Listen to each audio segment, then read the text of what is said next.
30 million. I have a car that is worth like 3 million. I have clothes. I have a music system. I have computers. I have things, I don't think if you put everything together, that, you would get to maybe more than 50 or 60 million. That is all quantified. If you were to sell Ruben and his assets, except my wife and children. Yeah, but because I live off royalties, and KRA, after I filed the case against our security bosses, the next day KRA was knocking saying that I sold a house, which I never sold. They said I owe the government like 20 million, which I don't. It's because they were calculating the worth of a tower, I think, that sits on my compound that is owned by Airtel. And that's not mine.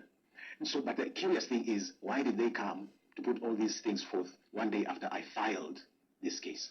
And so there is something else that I said when they came for me. And I said, ordinarily someone that lives with visual disability is allowed to file for tax exemption. By choice, I actually don't file for that. So I pay my taxes. I do.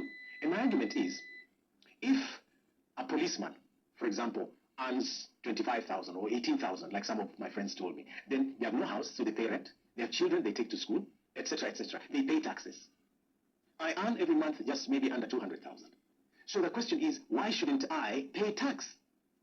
When Mama Mboga, when these guys, you're actually literally torturing Kenyans and, reducing them to beggars, or crumbs and so on. So the point is KRA, and not just for me, for anyone. In fact, whether just pick any candidate, anyone that has arrived for office and was challenging the system, you will find that they will come after them. And it doesn't have to be a politician, even business people that are doing the right thing. I have a friend who does not bribe and he's in construction work. Guess what? He never gets the tenders. Yeah. So if you're corrupt in Kenya, you are brought close to government. If you're not, you're pushed away.